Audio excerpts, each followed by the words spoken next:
Alors, avant de commencer cette vidéo, je tiens à apporter quelques petits éléments de contexte. Cette vidéo fait partie en réalité des premières vidéos que j'ai filmées pour la chaîne YouTube. Donc, la visite de cette ville a été réalisée en octobre 2022.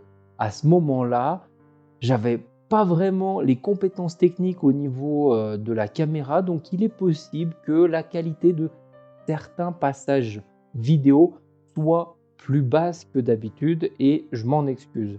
Alors, je n'ai pas publié cette vidéo dans les temps car lorsque j'ai filmé euh, cette ville, la caméra s'est arrêtée brutalement par manque de batterie alors que je n'avais que très peu filmé ce jour-là. En réalité, j'ai été pris dans une espèce de tempête de neige ce jour-là au moment de la vidéo et comme il faisait très froid, eh bien, la caméra a indiqué qu'il n'y avait plus de batterie.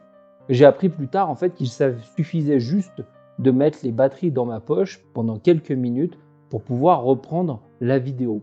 Voilà, je ne le savais pas à cette époque-là et en fait je me suis retrouvé avec une vidéo à moitié faite et où il n'y avait pas vraiment tous les éléments que je voulais. Cela dit, dans cette vidéo, en la regardant un petit peu plus tard, avec tous les éléments que j'avais, j'ai trouvé qu'on avait suffisamment d'éléments intéressants. Et ensuite, j'ai décidé de rajouter plusieurs éléments qu'on appelle dit post-production pour vous apporter un peu plus de contexte. Allez, cette brève intro est terminée, on passe à la visite.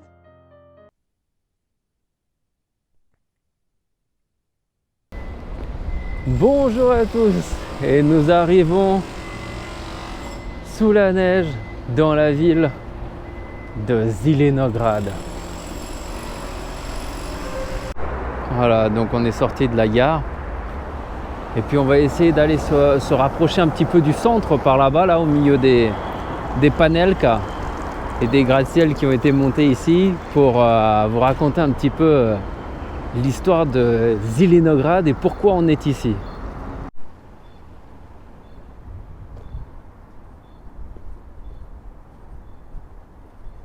Et donc nous voici, comme je vous ai dit, dans la ville de Zelenograd. Alors, Zelenograd, eh bien, il n'y a pas vraiment d'histoire très longue au sujet de cette ville, puisque la ville de Zelenograd, c'est une ville nouvelle, c'est une ville qui a été créée pendant l'Union soviétique. En fait, à la base ici, il y avait 3 villages différents qui étaient les uns à côté des autres et dont le village principal est Kryukovo. Donc, si on veut se rendre ici à Zelenograd depuis Moscou, on doit utiliser la ligne de chemin de fer et descendre à l'arrêt Kryukovo et donc arriver dans la petite ville de Zelenograd. Alors Zelenograd, aujourd'hui, c'est un quartier de Moscou. C'est une ville qui fait partie du district de Moscou, une petite banlieue, comme on peut dire. Et son histoire est assez particulière, parce que Zelenograd, comme je l'ai dit au début, n'existait pas historiquement. C'est simplement en fait 3 villages qui ont été réunis pour créer une ville. Et ça a été décidé sous l'époque de l'Union soviétique, suite à un conseil des ministres, pour créer une ville satellite à Moscou.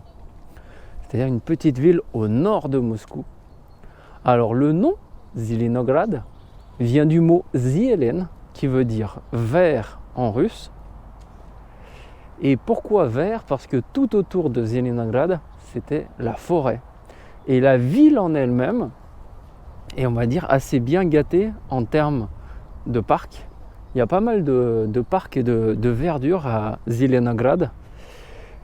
Et en fait, c'est ça qui en fait un petit peu la particularité, puisque le but était d'essayer de réaliser comme une ville un petit peu écologique avant l'heure, pendant l'époque de l'Union soviétique. Elle a été créée donc officiellement en 1958 sous l'Union soviétique et donc s'est développée entre 1958 et 1980-1990.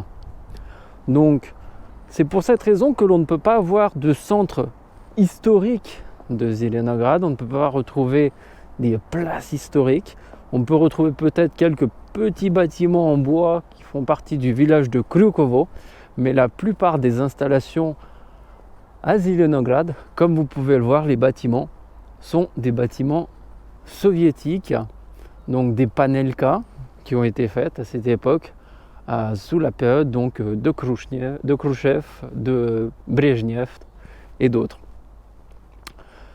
Et ce qui est très intéressant avec Zelenograd, si vous en parlez avec des Russes, tout le monde va vous expliquer en fait que Zelenograd, c'est la ville scientifique, parce que c'était le but de cette ville, le but de la construction de cette ville, c'était de réaliser un pôle scientifique pendant l'Union soviétique. Et donc ils ont développé énormément cette ville, il y a eu beaucoup de chercheurs qui sont venus ici pour faire justement des recherches dans le domaine scientifique. Alors, pour beaucoup, Zelenograd était comparé un petit peu comme la Silicon Valley soviétique. Alors, c'est vrai et faux dans un certain sens, parce que ce n'était pas simplement dans le but de faire de l'électronique, mais ici, il y a eu beaucoup de recherches électroniques du temps de l'Union soviétique. Il y a eu beaucoup de développement dans ce domaine. Moi, quand on a parlé la première fois, j'ai demandé un petit peu, mais Silicon Valley soviétique, et une personne m'avait sorti une petite blague, il m'avait dit à l'époque on faisait des recherches sur les nanotechnologies, on faisait des recherches de pointe sur les microprocesseurs, et moi je dis j'en ai jamais entendu parler. Il fait oui, c'est normal, parce que les microprocesseurs ils faisaient la taille de la main. Bon, je ne sais pas si c'est une blague ou pas. Je sais qu'il existe un musée à Zelenograd où on pourra voir les microprocesseurs qui font la taille de la main, peut-être. Mais en attendant, voilà, avant que la nuit tombe, je vous présente un petit peu le petit parc dans lequel je suis, qui se situe au milieu des quartiers de Zelenograd, donc des bâtiments. Et vous voyez, donc ça, c'est tous des bâtiments qui ont été érigés dans les années 60, 70, 80. Voilà. Alors aujourd'hui, la ville se développe. Alors le projet initial de Zelenograd, c'était un projet de 60 000 habitants. Et aujourd'hui, on attend à peu près, si je ne me trompe pas, presque 200 000, si je ne me trompe pas. Voilà, c'est un des quartiers qui fait partie donc des districts de Moscou et l'un des plus importants en fait villes du district de Moscou. Ce qui est très intéressant avec ce quartier, c'est que la population peut vivre en ville, et si elle souhaite travailler, se rendre dans les centres de production ou de recherche, les centres de production et de recherche sont à l'extérieur de la ville. Donc tout est fait à la base dans ce quartier pour éviter justement les embouteillages, pour éviter qu'il y ait des heures de pointe, qu'il y ait trop de trafic au niveau des camions à l'intérieur de la ville, pour que les gens, lorsqu'ils souhaitent se profiter de la ville, puissent le faire comme je fais actuellement, avec très peu de contraintes au niveau sonore ou de pollution, puisque les centres de production et les centres de recherche sont à la périphérie de la ville. Et ici, on est juste dans la partie dortoir, dans la partie d'habitation, la partie civile. Alors, pendant l'Union soviétique, la ville de Zelenograd était une ville très stratégique. Ici, beaucoup de personnes étudiaient également les langues, beaucoup de personnes étudiaient les sciences. C'était un quartier assez privilégié, Zelenograd. Donc on pouvait retrouver ici des personnes qui étaient des héros de l'Union soviétique. On pouvait retrouver des chercheurs, des professeurs, des étudiants.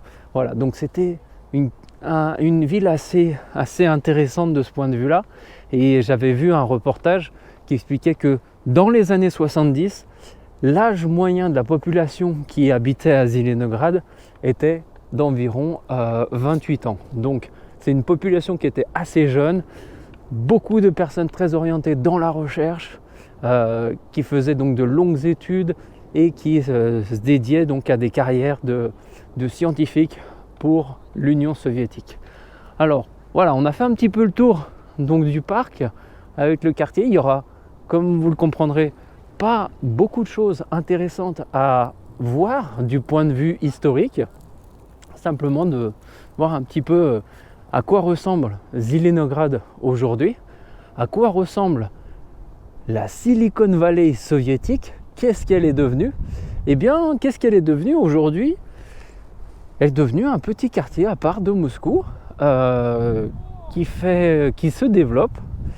C'est un petit peu moins scientifique qu'avant, bien que je pense que, voilà, à cause des sanctions, la situation risque d'évoluer.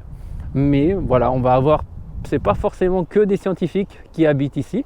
Voilà, toute personne qui souhaite chercher un logement à Moscou, on peut le voir très rapidement sur les sites d'annonces qu'il y a beaucoup de possibilités pour venir habiter à Zelenograd. Donc Zelenograd, c'est une ville qui est à 40 km de Moscou, que l'on peut atteindre en voiture, en transport en commun. Alors si le projet de construction d'une Silicon Valley soviétique n'est peut-être plus tout à fait d'actualité si on parle de Zelenograd. Zelenograd, depuis donc la fin de l'Union soviétique, continue un petit peu à se développer, s'améliorer. Voilà, il y a beaucoup de travaux de reconstruction. Les parcs ont été rénovés. Vu la gare aujourd'hui, il y a beaucoup de rénovations qui sont en cours. Donc, c'est pas du tout une ville qui est abandonnée. C'est une ville qui fait partie du district de Moscou, donc il y a vraiment une volonté d'améliorer cette ville, de pouvoir permettre à cette ville de se développer. Et puis c'est surtout un endroit qui est aussi assez recherché pour toute personne, toute famille qui souhaite avoir on va dire un appartement à un prix assez convenable, mais aussi être près de la nature, puisque en habitant à Zelenograd, il suffit de faire à peine 5 minutes en voiture pour pouvoir aller à sa datcha, aller en forêt, se promener, voilà. Donc là c'est un des parcs, il y en a un autre qui est beaucoup plus grand, qui est un peu plus au nord de Zelenograd, si je ne me trompe pas sur la carte, où il y a un lac qui est assez populaire. Donc nous on va pas y aller parce que la nuit commence à tomber et il est très important que je vous montre un petit peu qu'est-ce qui a fait la réputation de Zelenograd à l'époque. Qu'est-ce que c'était les centres de recherche informatique, d'électronique de l'Union soviétique, parce que eux, ils n'ont pas fermé, ils sont toujours actifs à l'heure d'aujourd'hui et on peut encore aller les voir. Donc les visiter, c'est pas possible, mais vous les présenter, c'est tout à fait possible aujourd'hui. C'est une partie du quartier, ce n'est pas interdit.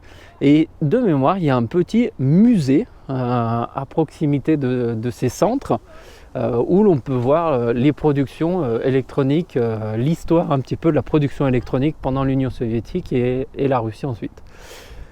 Donc voilà, ça c'était un des petits parcs du centre de Zelenograd, avec en toile de fond donc les grands bâtiments d'Union soviétique qui ont été construits dans le but de pouvoir accueillir toute la population, puisque vous n'êtes pas sans savoir qu'il y avait eu une période de gros problèmes de logement en Union soviétique, et donc les problèmes de logement ont été résolus assez rapidement, notamment grâce à ce genre de bâtiments qu'on appelle les panelka, que l'on verra sans doute dans une des vidéos prochaines sur le type de bâtiment. Donc ce sont ces types de grandes barres en fait, qui sont faites un petit peu comme des Lego, où on emboîte les blocs les uns dans les autres pour pouvoir faire construire très rapidement le bâtiment et proposer des logements assez décents et à un coût très très réduit.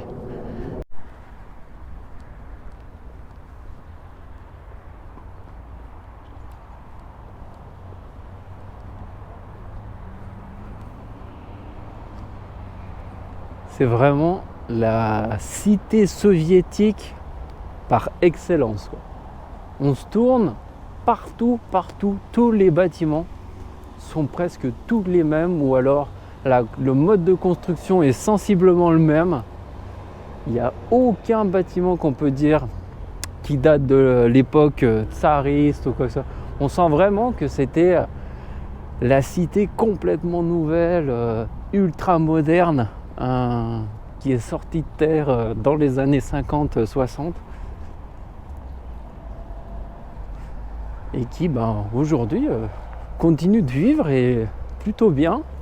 Et comme on peut voir, voilà, tout est propre, tout est sécurisé, tout est très calme.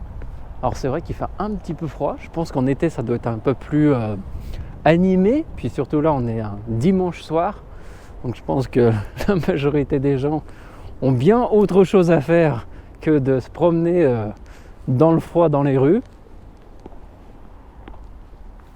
Vous voyez, donc c'est ça ce qu'on parle quand on parle de Panelka. Donc c'est ce que vous voyez en fait, les blocs de béton qui sont empilés les uns sur les autres. On voit les joints entre les blocs. Donc voilà, quand on parle de Panelka en Russie, c'est ça. Alors il y a plusieurs types de Panelka, ce sera l'objet d'une autre vidéo. Mais voilà, ici on doit être sur des appartements type P50, P40, etc.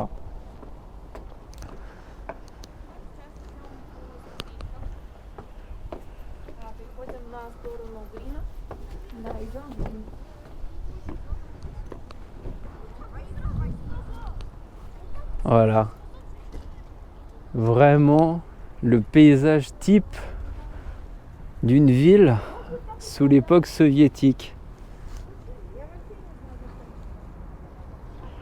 Et puis nous, on va essayer d'attraper un taxi et puis d'aller découvrir le pôle scientifique de la Silicon Valley soviétique.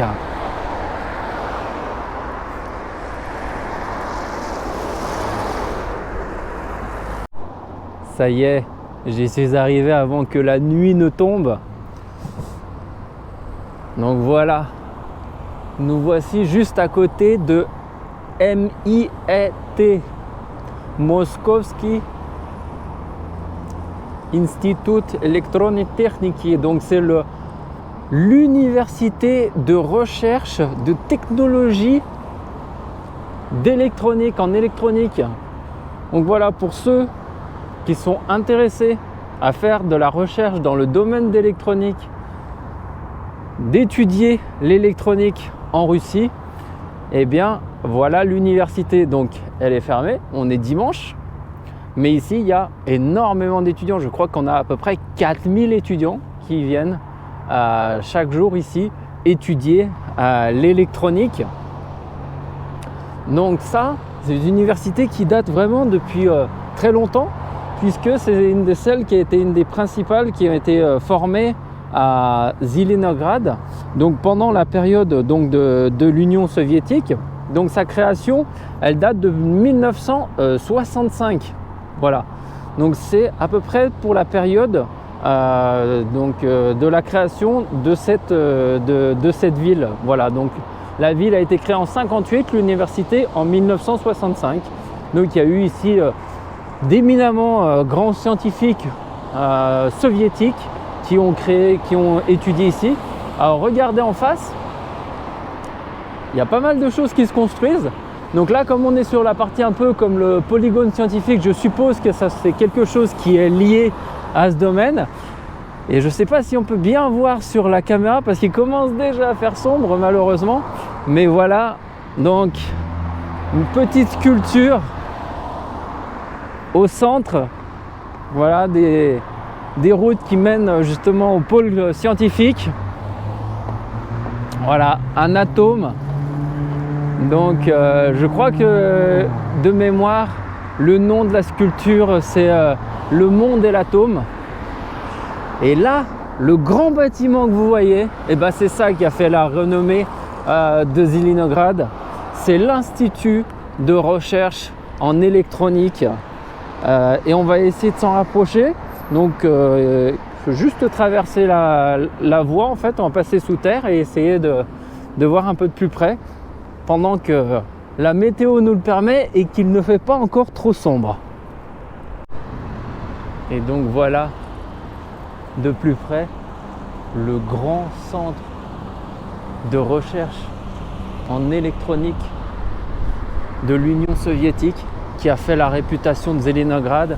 Et c'est ce centre ici où les chercheurs scientifiques soviétiques essayaient de mettre au point les technologies les plus récentes au niveau d'électronique.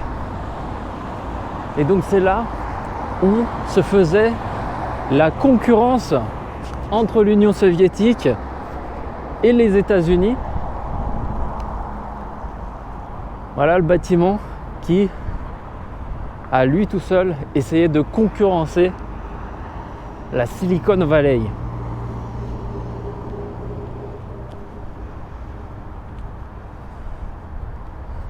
Donc aujourd'hui, il y a plein d'autres sociétés qui travaillent ici. Ça a été privatisé. Il y a une partie de ce gros polygone qui sert aujourd'hui à développement de l'électronique et pour un usage civil. Voilà, mais on a encore une partie qui est dédiée de ce bâtiment à la recherche en informatique. Alors, est-ce que c'est ici où l'on fait des recherches pour développer les processeurs russes Baïkal?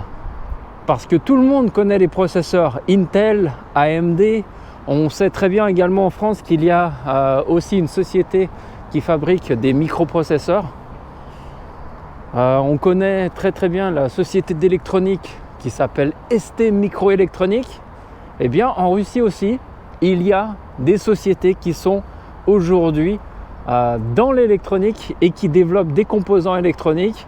Alors, certes, les composants électroniques qui sont développés par la Russie sont peut-être pas aussi pointus que ce qu'on peut trouver dans les téléphones iPhone, Samsung, etc.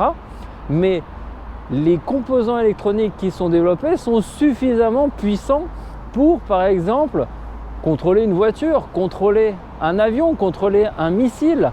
Voilà, il faut savoir que les microprocesseurs qui sont utilisés pour contrôler les avions ne sont pas plus intelligents que les microprocesseurs qui sont dans les téléphones. Le microprocesseur qui est dans cette caméra que j'utilise pour filmer cette vidéo est peut-être 10 à 20 ou voire 100 fois plus puissant que ce qu'il y a dans un avion.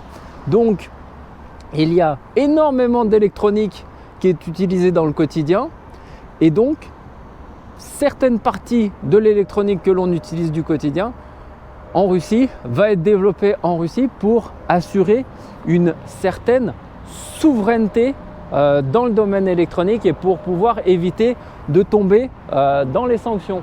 Et donc ce bâtiment-là va être peut-être encore davantage sollicité à l'avenir parce qu'il y a eu des sanctions dans le domaine électronique, conséquence du conflit en Ukraine, et peut-être qu'ici il va y avoir de nouveau des développements. Et il faut savoir que la Russie depuis 2022 a mis comme prioritaire le fait de recruter le plus de chercheurs possible en informatique et en électronique, et il y a un véritable accent qui est fait en Russie pour que les étudiants aillent étudier l'électronique et l'informatique. Donc, peut-être qu'ici, nous aurons de nouveau une Silicon Valley qui va réapparaître dans la ville de Zélinograd. Allez, on va aller faire un petit tour. Donc ça, c'était le principal bâtiment de recherche. Et il faut savoir que tout autour, on a d'autres centres de production qui font, eux, plus de la production de masse d'équipements électroniques, on va dire de puces, de microcontrôleurs, etc. Voilà, on voit au loin le deuxième bâtiment dédié à la recherche dans le domaine de l'électronique qui ont été donc mises en place pendant l'Union soviétique. Vous voyez, donc on a deux bâtiments, on en a un là et l'autre là. C'est des bâtiments qui sont complètement jumeaux, qui sont identiques dans leur construction. Alors il faut savoir que ces bâtiments, ils ont été, donc la construction a été créée en 1962. Ces deux bâtiments, voilà, ont été commencés. Et donc le but c'était ça, c'était de faire de la recherche en informatique, de la recherche en électronique. Et c'était couplé avec des usines de production. Donc on avait une usine qui s'appelait Micron, une usine qui s'appelait Angesterm. Et donc toutes ces usines étaient là pour, suite aux recherches scientifiques qui étaient faites ici dans ces centres, et produisaient l'électronique utile pour le civil ou pour le militaire, pour l'Union soviétique. Et donc ça a duré pendant toute la période soviétique, jusqu'en 1980, ou même ici, dans ces endroits-là, ici, c'est là où étaient fabriqués les ordinateurs soviétiques. Donc c'était des ordinateurs de type, je crois, si je me rappelle bien, c'est des ordinateurs qu'on appelait DVK2 en fait. Donc c'était des ordinateurs soviétiques d'époque. Il faut savoir qu'en Union soviétique, il y avait de l'informatique, il y avait des ordinateurs. Et donc c'est à la fin de l'Union soviétique que s'est terminée en fait une partie de l'activité qui était dans ces centres de recherche. D'ailleurs, on le voit ici écrit en gros, Nauchny Centre, donc centre de recherche.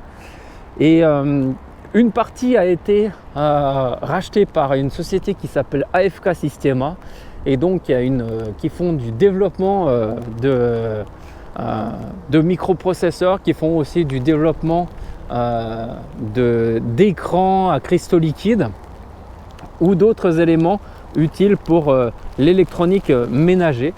Et là, on va essayer d'aller se rejoindre une autre partie de ces bâtiments qui, elle, est dédiée à la construction, à la production d'éléments électroniques et également le musée d'électronique.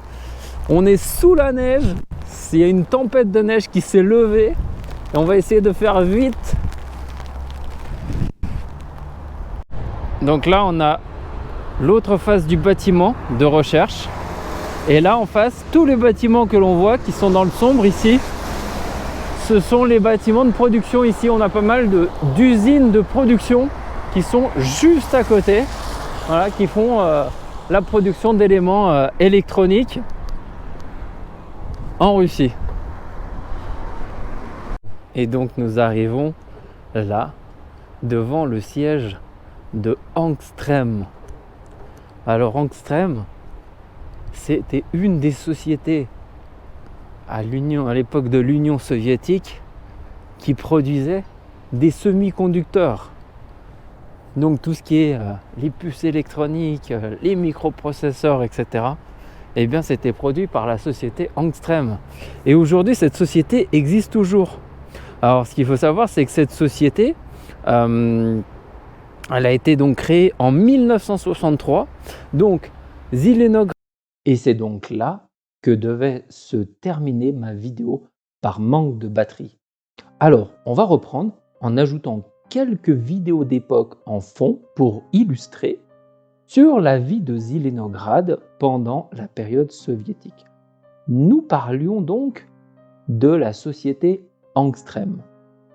Alors, il y a en réalité deux sociétés importantes dans la période soviétique concernant l'électronique. Il s'agit de la société Angstrom et la société Micron. Faisons un bref résumé de ces deux sociétés. Alors, pour rappeler rapidement le contexte historique, Zelenograd a été fondée en 1958 en tant que centre scientifique et technologique en Union soviétique. Dans le cadre de cet objectif, des entreprises spécialisées ont été créées, dont Angstrom et Micron, pour promouvoir le développement de l'industrie électronique. Angstrom est une entreprise spécialisée dans la fabrication de semi-conducteurs et de composants électroniques de technologie avancée. Elle a été fondée à Zelenograd en 1965 et a joué un rôle clé dans le développement de l'industrie des semi-conducteurs en URSS et ensuite en Russie. Angstrom a contribué à la fabrication de circuits intégrés, de microprocesseurs et d'autres composants électroniques essentiels. Micron, quant à elle, est une autre société importante à Zilinograd. Elle a été fondée en 1964, donc un an avant Angstrom. Elle est spécialisée dans la production et la fabrication de microcircuits électroniques. Micron est l'un des plus grands fabricants de puces électroniques aujourd'hui en Russie, produisant une large gamme de composants électroniques pour diverses applications, y compris télécommunications, automobiles, aérospatiales, ainsi que l'électronique grand public. Ces deux entreprises, Angstrom et Micron, ont joué un rôle essentiel dans l'économie de Zilinograd et de la Russie dans le domaine de l'électronique. Elles ont contribué à la création d'emplois et à la croissance économique de la région de Zilinograd en attirant des talents et stimulant l'innovation technologique. Angstrom et Micron ont établi des partenariats avec d'autres entreprises et institutions, tant en Russie qu'à l'étranger. Ces collaborations ont favorisé le transfert de connaissances, la recherche conjointe, le développement de technologies avancées, renforçant ainsi la position de Zilinograd en tant que centre technologie de renom mondial. Que peut-on dire aujourd'hui de l'histoire, de l'héritage et de l'impact de l'existence de ces deux sociétés? L'existence d'Angstrom et Micron à Zilinograd ont contribué grandement à faire de la ville un important centre technologique en URSS puis en Russie.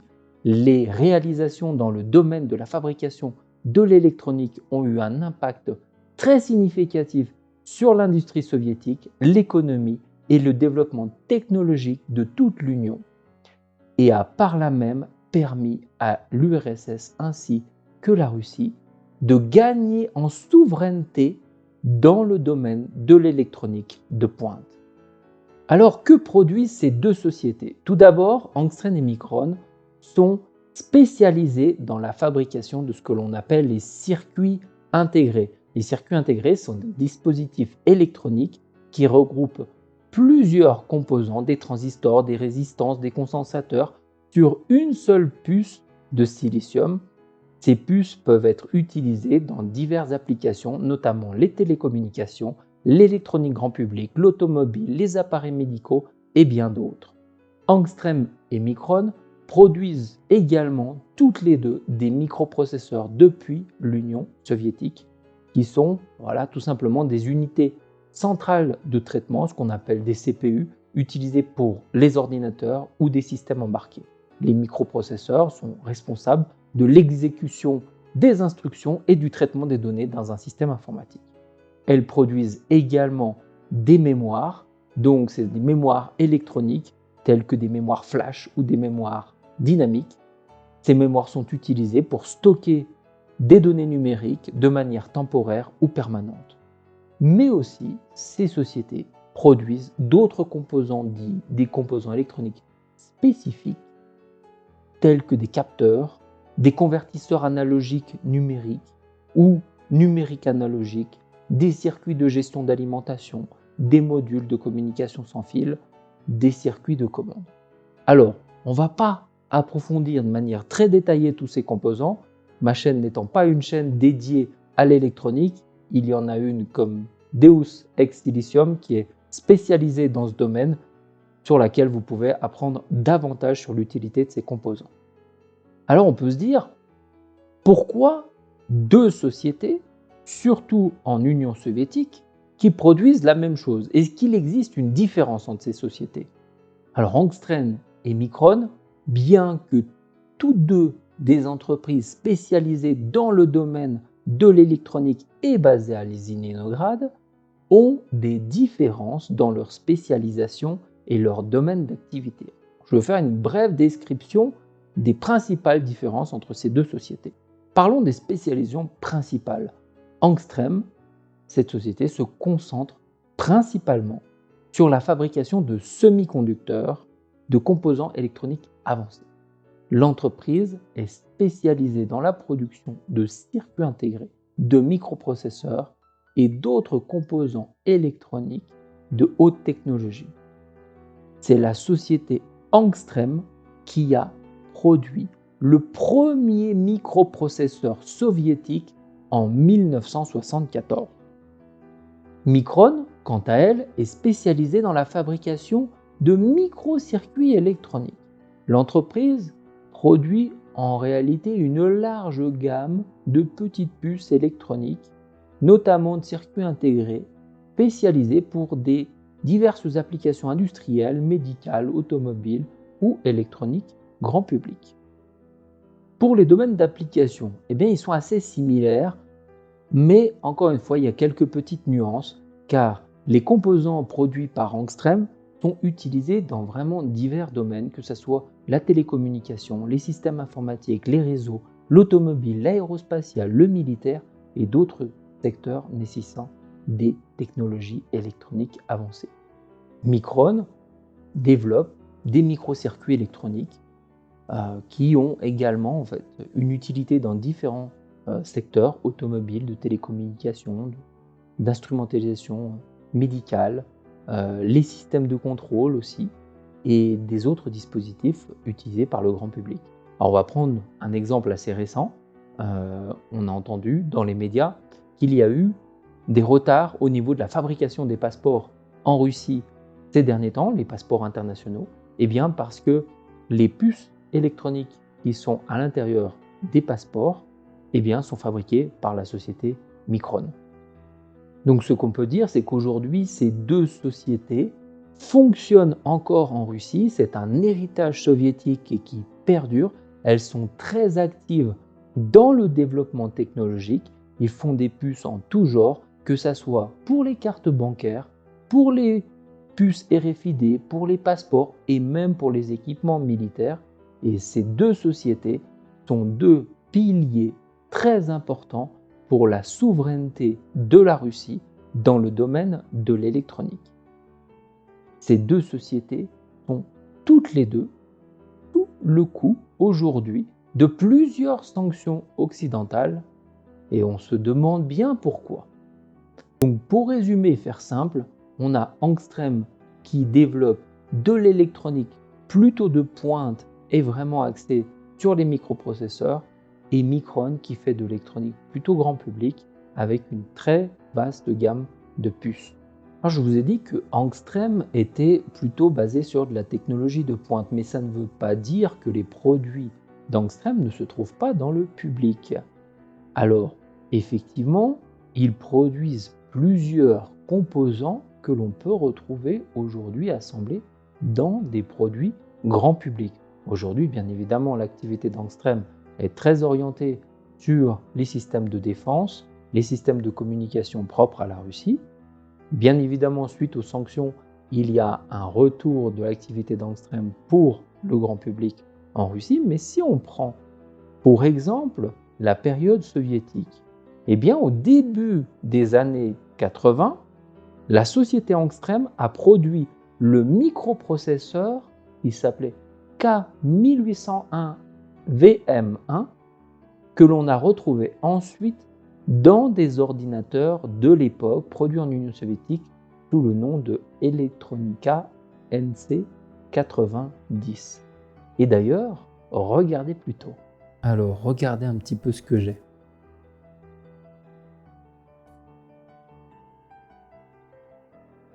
Il s'agit donc du processeur K1801 VM1 qui a équipé bon nombre d'ordinateurs en Union soviétique.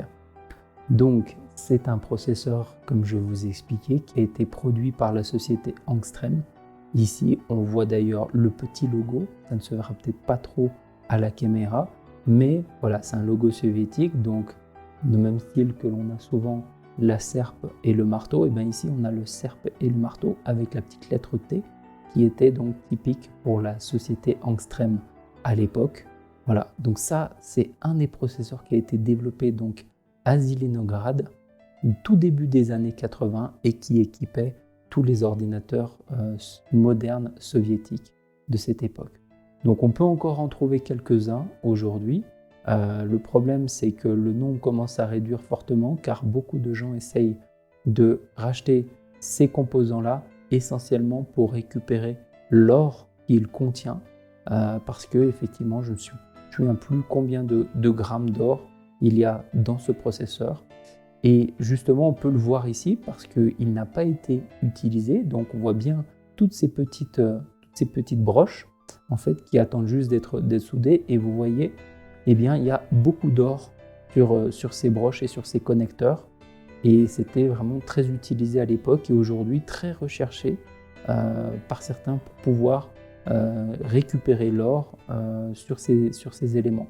Donc moi, je l'ai trouvé sur un site de vente, un petit peu comme Le Bon Coin, mais pour la Russie. Et donc, je l'ai acheté exprès pour cette vidéo. Donc, pas trop cher. J'ai dû même pas l'acheter peut-être à peu près 10 ou 15 euros. Alors, ça vaut peut-être un peu cher pour la Russie, pour ce genre de choses. Mais ça reste quand même assez rare de pouvoir en trouver. Donc, à une époque, il y en avait de nombreuses quantités. Ça a été un processeur très, très produit, très, très important pendant la période soviétique. Et donc, je suis aujourd'hui très, très content d'avoir pu l'acheter et de pouvoir vous le présenter de manière beaucoup plus détaillée et pas simplement en vous présentant une photo trouvée sur Internet. Donc voilà, ça c'est l'une des productions qui a été faite donc, par Angstrom dans les années 80 à Zelenograd. Alors reprenons l'histoire sur Angstrom qui produisait également des composants électroniques beaucoup plus simples qui permettaient pendant l'Union soviétique de produire ses propres calculatrices scientifiques. À savoir aussi que le tout premier produit d'Angstrom, c'était un récepteur radio miniature appelé micro. Il a été reconnu comme le meilleur au monde lors de l'exposition internationale de 1965. Le récepteur radio miniature micro a été envoyé pour une production de masse, y compris pour l'exportation à l'époque. Et un exemplaire a été même offert en cadeau à la reine Elisabeth II. Les éléments produits par Micron se retrouvaient aussi dans des jeux électroniques pour les enfants en Union soviétique. Et oui, dans les années 80, c'était pas l'âge de pierre en URSS. Si l'Europe était en retard sur les consoles de jeux vidéo électroniques et le public européen à l'époque jouait avec des jeux américains et japonais, eh bien les soviétiques, eux, avaient développé leurs propres jeux électroniques avec leur propre technologie. Et ce n'est donc pas pour rien qu'à cette époque est apparu le jeu mondialement connu encore aujourd'hui, Tetris. Et oui, car le jeu Tetris, on l'oublie trop souvent, car il s'est très vite généralisé, mais c'est un jeu soviétique développé par Alexei Leonidovitch Pajitnov sur un ordinateur de type Electronica 60 qui était complètement développé et assemblé en Union soviétique.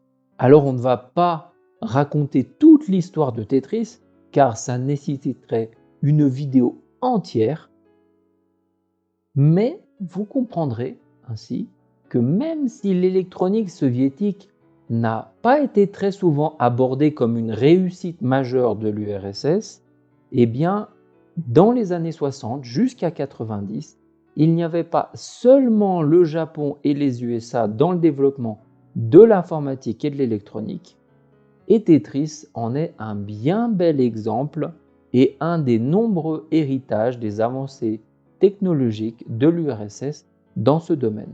Alors oui, la production électronique et d'informatique en URSS, dans la plupart des cas, ce n'était pas destiné à l'époque au grand public, mis à part quelques petits jeux électronique, quelques petits boîtiers. Ce n'était pas chaque foyer soviétique qui pouvait se doter d'un ordinateur.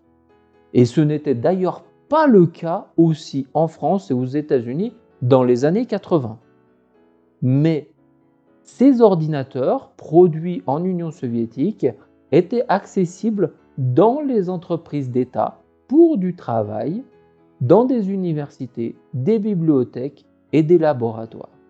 Et donc, c'est pour cette raison que des petits programmeurs qui avaient du temps, comme Alexei Pajitnov, ont décidé de développer Tetris.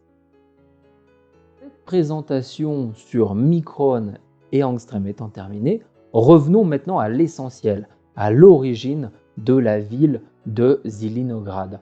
On a parlé que la création de cette ville, en fait, est due à la création du Centre scientifique d'électronique à Zilinograd, qui est un élément clé dans l'histoire de cette ville, car c'est grâce à ce centre que la ville de Zilinograd est apparue. Il est important de souligner que Zilinograd est une ville satellite située à 37 km au nord-ouest de Moscou, en Russie. Elle a été fondée en 1958 dans le but de devenir un grand centre de recherche scientifique et technologique.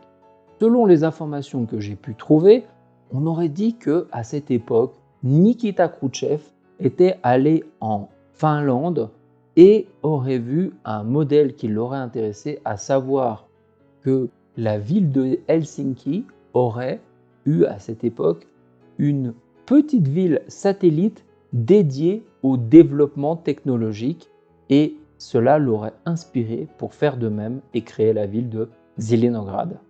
Le centre de recherche scientifique électronique, que l'on a vu une partie de ma vidéo, a été fondé en 1962 conformément à la résolution du comité central du PCUS et du Conseil des ministres de l'URSS du 8 août 1962. C'était une résolution sur l'organisation d'un centre microélectronique. Le centre scientifique et son université a été créé dans le but de développer et promouvoir les technologies électroniques en Union soviétique. Il devait devenir un pôle majeur de recherche et de développement dans le domaine de l'électronique et de l'informatique. C'est un centre d'importance stratégique. Il a été conçu comme une réponse à la guerre froide et à la course à l'armement technologique entre l'Union soviétique et les États-Unis. Zilinograd a été choisi comme emplacement en raison de sa proximité avec Moscou et de sa capacité à abriter un grand nombre de scientifiques et d'ingénieurs hautement qualifiés. Il faut aussi se rappeler et se replacer dans le contexte de l'époque. Plus de 10 ans se sont écoulés depuis l'invention du transistor et l'apparition des premiers ordinateurs. Et ces deux miracles techniques et technologiques sont apparus aux États-Unis dans les années 40. L'URSS, pendant ce temps-là, investissait toutes ses forces et ses ressources pour lutter contre l'Allemagne nazie et puis ensuite restaurer son économie nationale, et a été contraint que tardivement de rattraper ses rivaux étrangers dans le domaine de l'électronique et de l'informatique.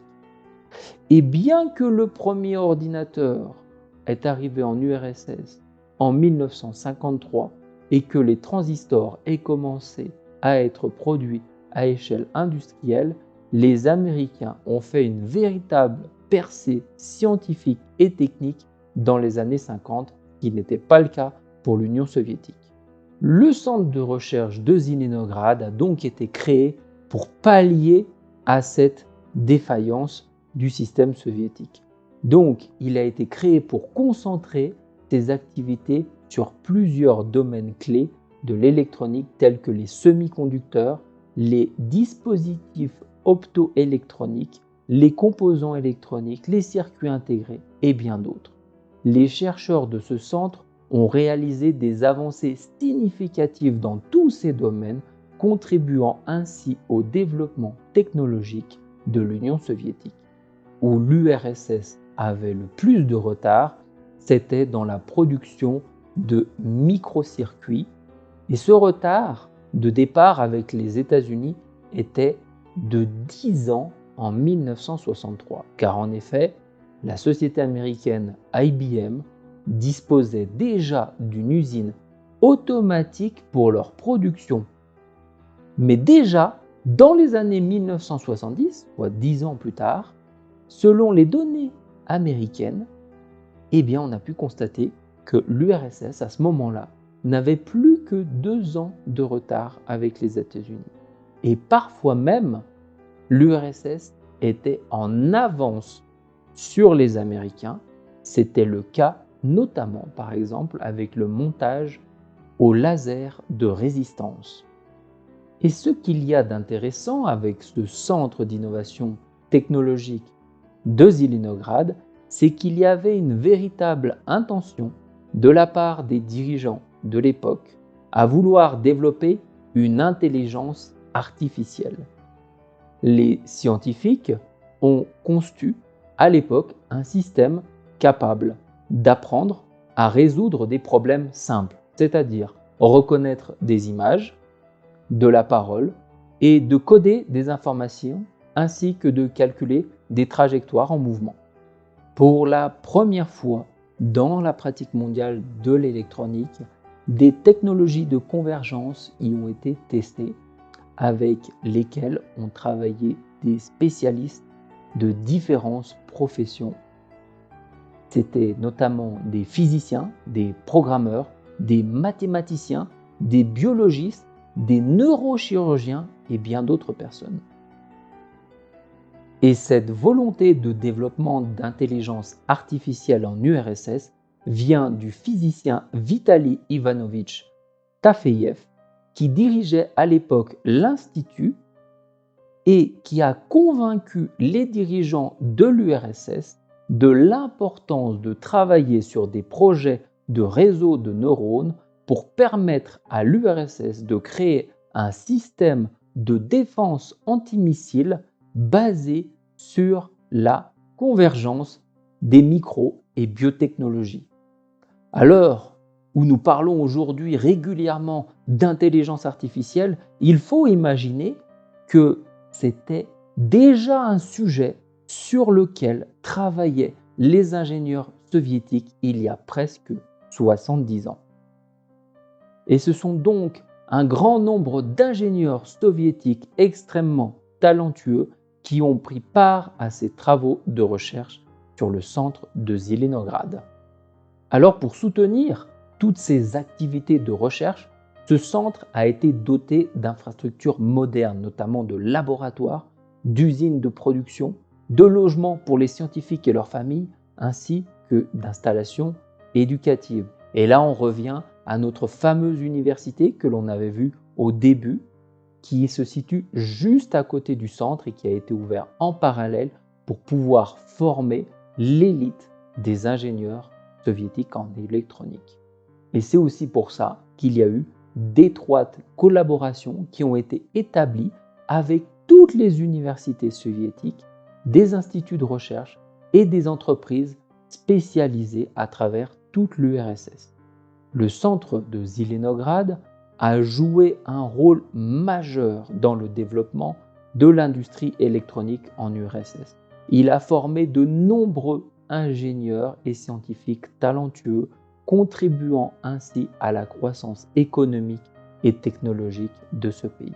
Vers la fin des années 70, ce centre comprenait au total 39 entreprises de haute technologie et plus de 80 000 scientifiques y travaillaient. Alors, qu'est devenu ce centre à la fin de l'Union soviétique? Que s'est-il passé? Eh bien, comme toujours, dans la période qui a suivi l'Union soviétique, il y a eu beaucoup de ces chercheurs qui ont été Invités à l'étranger, dirions-nous gentiment, grassement payés pour pouvoir délivrer toutes les informations qu'ils connaissaient, très souvent des innovations technologiques soviétiques ont été bradées pour des milliers de dollars en brevets rachetés par des Américains ou d'autres sociétés. Mais même après la dissolution de l'Union soviétique, eh bien, Zelenograd est resté quand même un important centre de haute technologie pour la Russie. Et comme je vous ai dit à un moment dans la vidéo, ce centre a effectivement été privatisé en 1990 par la société AFK Systema, qui est une grande entreprise technologique russe cotée et qui a donc racheté ce centre dans les années 90 et aujourd'hui qui est renommé sous le nom de la société Citronix et qui aujourd'hui continue dans ce processus de recherche et d'innovation électronique et a rejoint en 2022 la société et le fonds public Rostec pour pouvoir approfondir et développer davantage le domaine électronique en Russie. Alors, quelles sont les innovations qui ont été faites dans ce centre? Les circuits intégrés. Le centre a joué un rôle majeur dans le développement des circuits intégrés en Union soviétique, car ils n'existaient pas, et les chercheurs de Zelenograd ont contribué à la conception et à la fabrication de circuits intégrés avancés permettant des fonctionnalités très complexes et une miniaturisation accrue des composants électroniques. Mais aussi, l'innovation s'est portée sur le domaine des semi-conducteurs. En effet, le centre de Zelenograd s'est également fortement consacré à la recherche sur les semi-conducteurs. Des progrès ont été très significatifs dans la compréhension de la manipulation des propriétés des semi-conducteurs et ce qui a conduit à des avancées dans les domaines de l'électronique de puissance, de capteurs, de dispositifs optoélectroniques. Il y a eu également donc le développement de dispositifs optoélectroniques. Donc, les chercheurs de Zelenograd à l'époque se sont vraiment massivement impliqués pour le développement de ce dispositif. Qu'est-ce que c'est que ces dispositifs? Eh bien, c'est des dispositifs qui combinent les propriétés de la lumière et de l'électronique. Par exemple, les lasers. Eh bien, pendant l'Union soviétique, c'est grâce au centre de Zelenograd qu'il y a eu une forte progression dans le domaine technologique des lasers, mais aussi la fabrication de diodes, les DEL ou LED, diodes électroluminescentes, et les photodétecteurs qui ont trouvé des applications dans les communications optiques, l'affichage et dans d'autres secteurs. Le centre de Zelenograd a permis également à l'URSS d'améliorer ses systèmes de communication, car ce centre a été très impliqué dans la recherche et le développement de systèmes de communication avancés sur les différents types de fréquences. Cela comprend des travaux sur les technologies de transmission sans fil, les antennes, les modems et d'autres composants clés pour les réseaux de communication. Le centre a été également sollicité pour développer des équipements technologiques électroniques très spécifiques, notamment utilisés pour des applications industrielles, scientifiques et militaires.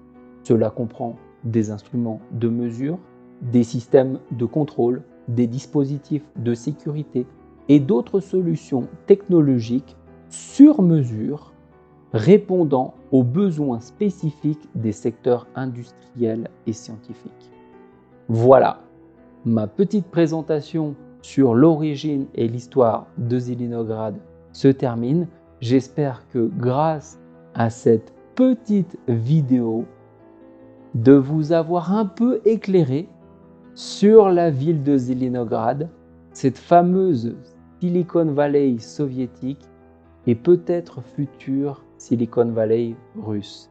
Et ainsi, vous aurez découvert que l'électronique, ce n'était pas simplement un intérêt américain ou japonais dans les années 70, mais également quelque chose de crucial pour l'Union soviétique.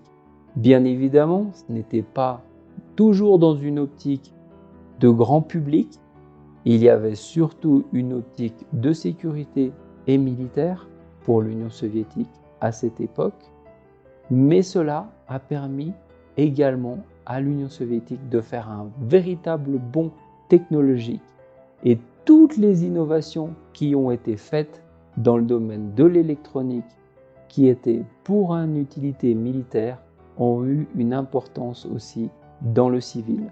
Et c'est très important de toujours garder en tête que chaque évolution technologique qui sont faites généralement dans le cadre de conflits apporte quelque chose de positif pour le public. On l'a vu notamment avec la découverte de la pénicilline qui a été la base de la création ensuite des antibiotiques, et c'est grâce à une recherche scientifique et militaire au même type que l'Internet qui a été développé aux États-Unis sur la base de ARPANET qui était un système de surveillance et de communication militaire. Chaque avancée militaire et technologique, notamment dans le domaine de l'électronique, a un impact tôt ou tard pour le public. Et si les Russes ont pu bénéficier sur le tard avec le reste de la population soviétique d'outils électroniques grand public, eh bien c'est grâce à ce centre industriel et technologique de recherche de Zilinograd qui a investi beaucoup pour la recherche électronique militaire. Je ne pouvais pas fermer cette page sur la ville de Zilinograd sans vous rajouter un petit bonus. Le centre de recherche d'informatique et d'électronique de Zilinograd a eu une véritable importance dans le développement technologique de la société soviétique. Et c'est donc pour cette raison qu'en 1986, il y a eu la décision prise par le comité central du PCUS et du Conseil des ministres le 22 mai 1986 pour la création d'un deuxième complexe de recherche et de production industrielle d'électronique à Zilinograd. Alors, il ne devait pas être à côté du centre historique scientifique créé en 1962, il devait être dans une autre partie et également permettre la création d'une seconde ville qui devait être rattachée à Zilinograd. Nous avons les plans et vu d'en haut, on voit qu'il s'agissait donc de la base de créer une structure circulaire avec deux anneaux où on pouvait retrouver différentes entreprises. Il devait y avoir au total entre 12 et 15 entreprises ainsi que des instituts de recherche. Et on voit donc qu'il y avait deux anneaux dont l'un des anneaux était un accélérateur de particules. Donc la construction de ce second centre de recherche a commencé entre 1986 et 1987 et malheureusement, c'était déjà la fin de l'Union soviétique et ce projet a donc dû être abandonné car lors de l'effondrement de l'URSS, eh bien, il n'y avait plus les possibilités pour permettre la construction et l'installation de cette production a été complètement abandonnée.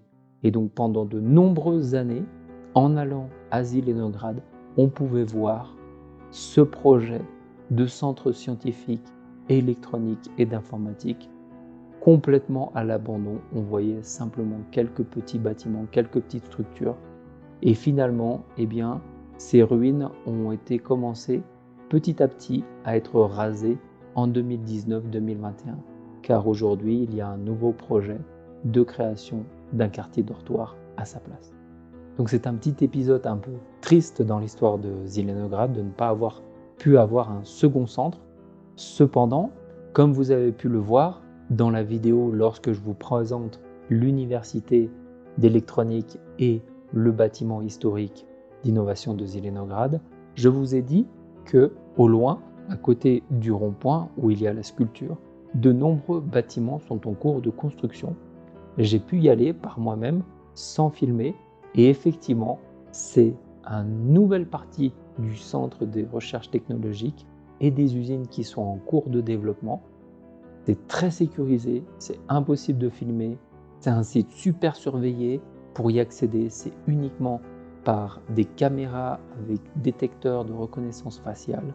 Donc, je pense qu'il n'y a pas eu de deuxième centre de recherche électronique, mais cette fois-ci, c'est peut-être un troisième centre, en fait, qui est en train de se créer pour permettre à la Russie d'obtenir davantage de souveraineté dans le domaine technologique.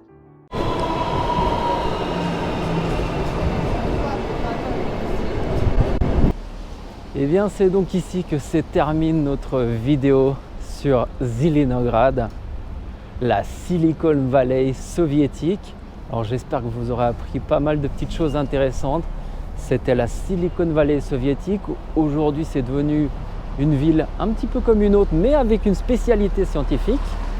Mais on ne sait jamais. Suite aux sanctions qui sont abattues sur la Russie est obligée de renforcer son industrie technologique, notamment au niveau des microconducteurs. Et c'était évidemment ce qui est en train d'intéresser Zelenograd. Voilà, on s'aperçoit dans cette ville que, notamment au niveau des complexes de développement électronique, il y a beaucoup de constructions qui sont en cours. La société Angstrom développe énormément d'activités parce que, voilà, aujourd'hui, on retourne dans les nécessités de l'époque à savoir être indépendant dans le domaine des semi-conducteurs parce que c'est l'avenir, pas simplement pour les téléphones, pour le satellite ou pour le militaire, mais pour toute autre application du quotidien. Et donc, il y a très fort à parier que Zelenograd redevienne de nouveau la Silicon Valley, mais cette fois russe et non soviétique. Spasiba vam большое за ваше внимание. Merci de votre attention.